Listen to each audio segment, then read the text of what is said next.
Good day, I'm Andrei Alokin, and welcome to Binding. Today, our guest is a writer who is about to have a daughter. To be honest, she already has a daughter and a son, but Dotsya is the name of her book that the Facebook community is looking forward to the release of. Several thousand or maybe even tens of thousands of people. This is the famous blogger and volunteer Tamara Zernia, or simply Tamara Duda, who together with her husband, lead singer of the band Shiroki Lands, travelled across the whole front line in 2014 and 2015. She saw the war and has finally written a book about it. So now we are going to talk with the author of Dotsya. So Tamara, this is probably the first time when so many people on social media are expecting the release of a book, as if everyone is going to have this daughter. How did you get the idea for the book, and what is it about? And why was it born into the world this strange way? It existed on Facebook as the book that does not exist for a long time. Then it finally became the book that exists, and then finally became Dotsya. It is already at a publishing house, preparing to be printed. We sold pre-orders, raised money for publishing, and we can pay in full. It was born from a Facebook argument.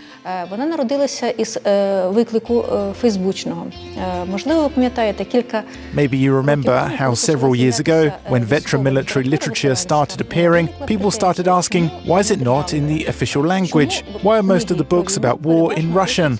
So our patriotic community turned against the authors to a certain extent, because they didn't write in Ukrainian. Well, that's true. Predictably, people answered, then write it yourself. We speak Russian, and if we speak Russian, we write in Russian. And then there was silence. It is one thing to criticize, but writing a book is completely different. So I said, okay people, I'll write a book.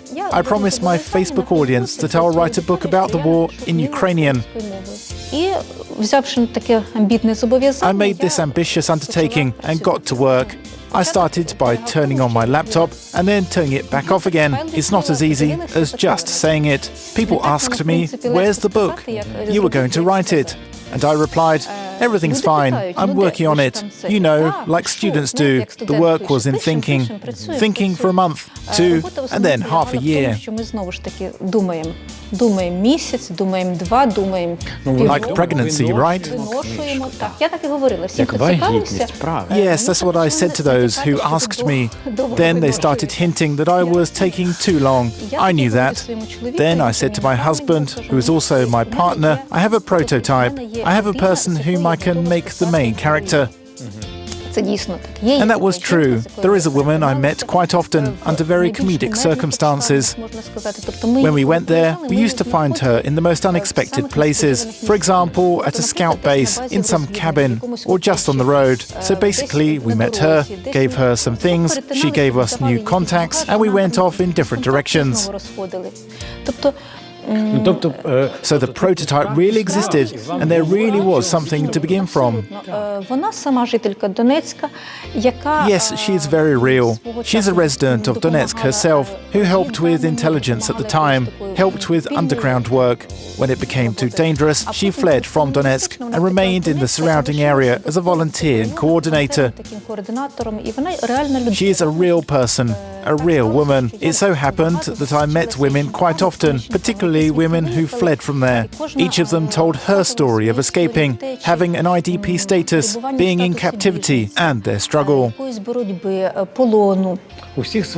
of them have their own story. Yes, all of them do.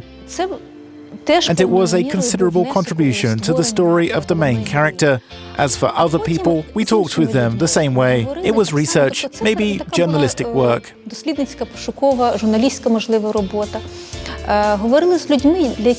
spoke with people who tried to convince me that nothing had changed in Donetsk, that everything was fine there, that there was no war there, that the equestrian club was working there. And I said, what club? Are you insane? You're being shelled almost everywhere. "What do you mean?" And they said, "No, everything is fine here." That was a certain vision of the situation, that there were people for who it left no mark. They went to Donetsk, to Kyiv, back to Donetsk, travelled around the world. In other words, they lived exactly like before the war. Yes, such people do exist. Yes, there are such people. So I wanted to find out when was the moment, when everything began. When did peaceful life end and war began?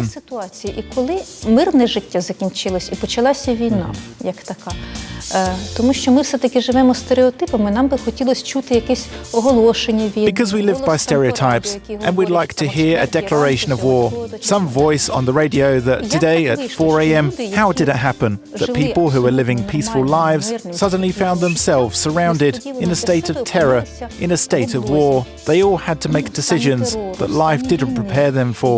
It was a test for all residents of Ukraine. But the most difficult test was, of course, for residents of Donetsk and nearby places. Each of them had to change their life partially or completely, and those changes depended entirely on them. How did it happen that such a large number of people appeared who повністю змінити своє життя чи частково змінити своє життя, і ця зміна залежала від них. Як так вийшло, що ці люди, що така велика маса людей з'явилася, яка в принципі бачила ні звідки. Out of nowhere, they lived 20 years as Ukrainians, celebrated Independence Day, wore wreaths and embroidered shirts, and everything was fine. That also surprised me. When I was in Crimea, I saw many times on August the 24th, Independence Day, how Crimeans danced to Ukrainian songs. I wondered where those people came from. Well, you know, they probably appeared like the aliens in War of the Worlds that had been hiding somewhere. It was a shock for most of society. It was an absolute shock. Or it was some kind of technology. And if it's a world manipulation technology, how exactly did it happen? Is it possible to repeat the same in the rest of Ukraine? Is the same possible in Kyiv or further to the west? That's important. It's a question that, do we even have the moral right or a theoretical basis to blame people or put some of the blame on them? Is there anyone to blame in this situation? There were a number of questions and approaches. I conducted my investigation based on this research. Thus, a certain foundation was built from which this dossier was born. The moment came when I woke up with a clear understanding that I know what to write about. I knew how the book began. I knew how it ended, and I knew what had to be in between. So you finally gave birth to it. Yes, it all developed into a work of art. It is not a documentary. So is it a true work of art? It's not journalism. It is a fiction, a story, but it is filled with real episodes and conversations that took place in real life. When someone reads it, they usually ask, is it like an action movie? And I say, you know, that's how it was. There came a certain point in time when actions accelerated, when everything that previously took decades suddenly happened all at once. What usually takes much longer in the history of a country fit into a few weeks. Вклалося в кілька тижнів те, що зазвичай в історії країни займає набагато більше часу.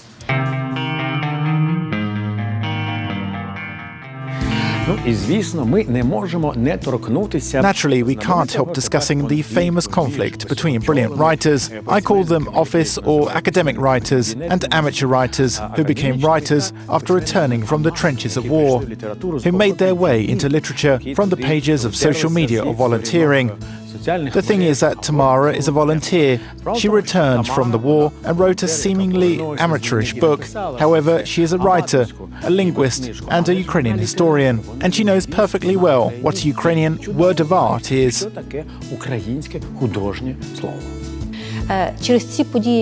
Because of the events that are currently taking place, we're going through birth, through becoming a people, a nation, a country, a statehood. It is normal that these processes are accompanied by the appearance of literature, new literary works and images. It's not just happening in literature, we see that in music and theatrical art. War always contributes to the creation of such things. There is a conflict, there are difficult life circumstances where the nature of a character is revealed. In our situation, the nature of a whole country, a whole nation is being revealed, so it is perfectly normal that people write about that. I'd recommend to people who are trying to oppose the new military prose to move away from the side of conflict, criticism and confrontation. I'd recommend them to set an example. Write on this topic, explore it, and use your own creativity to show how it should be done instead of criticism. Можливо, не критикою, а власною творчістю показати, як це треба зробити, як це потрібно. Ну, ви знаєте, якщо ти письменник і пишеш... You know, if you're a writer and you write decent novels in the silence of your office, maybe it's hard to go to the front line and write something among the deaths. На фронт серед смерті щось написати незвично. Ви знаєте, можливо, це трохи брутально, можливо, так не можна. It's unusual, it's probably insensitive, and I shouldn't say this, but I'll allow myself. I believe that there are most likely certain competition interests. Writing is also work, it is also a business, and it can make quite a lot of money. So there is also competition in the literary market if we're talking about war. Як би не звучало це зараз, якщо ми говоримо про війну, тощо, воно теж присутнє і на письменницькому ринку. І якщо And if some writer in his office realized that his work suddenly became less relevant just because new topics appeared, that's a fact, and a fact is a fact. And I think that treating this as graphomania is weird, to put it mildly. до цього як до графоманства, як на мене, це доволі дивна позиція, м'яко кажучи. Я більше того скажу, мені дуже цікаво... I'll say more. I wonder where in Ukraine they give writer certificates. What university, what diploma, what academy, what community is suitable for a person where they could apply for professional certification that can weed out graphomaniacs from non-graphomaniacs? No such thing exists. Well, you know, there is no such... Here, anyone who publishes books has the right to be called a writer. What do we consider a measure of professionalism or non-professionalism? Do we use print runs or audience interest? Well, Daria Donsova is number one here. This gives rise to the question of which of us is more professional. Is the one with more print runs more professional? Then I'd advise people with smaller runs to not speculate on this topic because they can end up in an awkward situation. When you are a professional writer, but your print run is about 500 copies that are distributed between your friends and relatives, that's not very good. We need to expand the market. It is abnormal when a country with a population of 40 million people, with a host of talented writers, publishes books in runs of 3,000 to 5,000 copies. This is not the amount that can be considered successful at the European or world level. We must publish and show our product so people would get used to reading in Ukrainian. How do we achieve this? Through advertising or the sheer number of works, however you like. It must be done, and it must be done in any possible way. People must get used to reading. We must fight for expansion. I say we because I also consider myself a part of it to some extent. We need to fight for the expansion of the market, the expansion of readership. For Ukrainian-speaking readers, people need to have something to read. They need supply. I think the demand will also improve under such circumstances. It will expand and increase.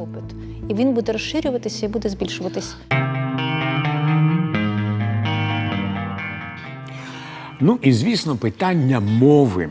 Питання And of course, there is the language issue, the issue of the Ukrainian language. Tamara is going to talk about that. You can hear how passionate she is about that. She's famous for this issue all around Facebook. For her, the issue of de-Ukrainianization of Ukrainians is not just a social or Facebook issue. It is something personal and painful for her. See for yourself. І страшенно болюче. Ось дивіться. За часи незалежності виросло покоління дітей, яке ніде не чуло. During independence, a generation of children grew up who have never heard or used the Ukrainian language, neither at school nor on the street, or at home, or at work, especially the southern region, Crimea at the time. Now the situation is the same in Transcarpathia. There are whole districts and regions where people don't hear Ukrainian language. Obviously, it is a crime of state-forming policy. It's a huge omission. And I'm not sure that it's not just an omission, but a purposeful omission. It is not an accident. It is a component of this paradigm of taking independence and sovereignty from Ukraine.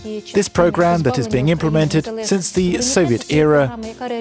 Послідовно, починаючи з радянських часів і до нашого часу. Тобто наш ворог, він не новий, він не сьогодні народився. Ми його маємо століттями, і ми маємо... Our enemy is not new. It wasn't born today. It has been around for centuries. And it has many ways to fight Ukraine and Ukrainians, which it gradually implements. One of these ways was lowering the status of the Ukrainian language as a language of communication, culture, writing, and so on. So what should we do? First of all, we should admit that there is a huge demand for learning the Ukrainian language. There are a lot of people who want to learn it today. Some try to learn it on their own. Our job is to support these people wherever possible. It's very pleasant, and I appreciate it a lot when people who used to speak Russian speak to me in Ukrainian. They make mistakes, they take time to choose words, and we talk very slowly. But I don't focus on that, we just continue talking. Соромлячись, підбираючи слова, ми повільно говоримо. Але я навіть не акцентую на цьому уваги, не подаю вигляду. Then a month or two passes, and I notice how a person's vocabulary expands, and they start talking faster. The tension that used to be there disappears. І поступово зникає напруга, яка існувала до того. Ви знаєте, я вам скажу, як на мене, проблема ще багато ось у чому. You know, I think that there is another layer to this issue. It so happens that historically, our language has still not been established because it hasn't been within the state-forming framework. Немає поки що сталого літературного. It was fragmented among its carriers. There is still no established literary standard. There are a lot of heated discussions on what the correct way to say something is. And the person who switches to Ukrainian and encounters this for the first time ends up at the center of these disputes, of these scandals, and runs back to the familiar Russian in horror. Is this how it is, or am I making things up? Я думаю, розумієте, жива мова... You see, I think that a living language always has situations like this. As a person who knows many languages, you know this perfectly well. It's the same with French and English. They still can't find a common denominator when it comes to spelling and grammatical constructions. Конструкції граматичні. Yes, that's the case. But here, it all takes on a special, tragic and horrible connotation of a real war. People used to argue about the stress in the word zavжди. They are two camps that are constantly at war. Я вам розкажу реальну ситуацію, яка у мене... I'll tell you a real situation that I described in the book. A small, real episode, but there is this phrase there. На фронті зустрілися з військовими свого часу. We met the military at the front once. We were talking, and I noticed one soldier sitting near me and listening very carefully. I spoke to him, and he replied in Russian that he didn't understand Ukrainian at all, that he was completely Russian-speaking. He was from Donetsk. He'd worked there all his life. He came here to protect his city, his homeland, and he said to me, "You keep talking. I don't understand a single word, but just keep talking. It's so beautiful. Yes, I don't understand anything, but at the same time, I understand that we must continue talking, regardless of whether we are understood. Each Ukrainian speaking Ukrainian in the Soviet Union. I remember it all. I was a child back then, but I remember how our dissidents said every Ukrainian speaking Ukrainian has an invisible label. You keep your back straight, you talk, you act, and you know that you are an example and a carrier of something bigger. When you say, 'Give me those shoes, please,' at the store, you don't just say that to the seller, you also say that to people who might hear you. Some might not understand, but they must know that you exist. Які повинні знати, що ти є. Of course, I understand you perfectly. Це так, це є наш обов'язок. So yes, it is our duty. It is our mission. When you teach your child to say father in Ukrainian instead of Russian, you are fulfilling your mission. When you speak Ukrainian when walking down the street, it is also the daily fulfillment of our work as Ukrainians. Some like it, some don't. We didn't choose this job. We were born with a certain purpose. Many of us still don't know what it is. But we must do. It is our responsibility. We also must read and write in Ukrainian, sing and talk. It is our job. В тому числі ми повинні писати і читати українською, співати, говорити. Це наша робота. Ну тоді, Тамара, я хочу вам сказати, і ми всі... Well then, Tamara, I would like to tell you that we all hope that we will soon be reading your dossier in Ukrainian, probably even new books after that. So please, don't stop, keep writing and come and visit us again. Thank you so much. Дякую.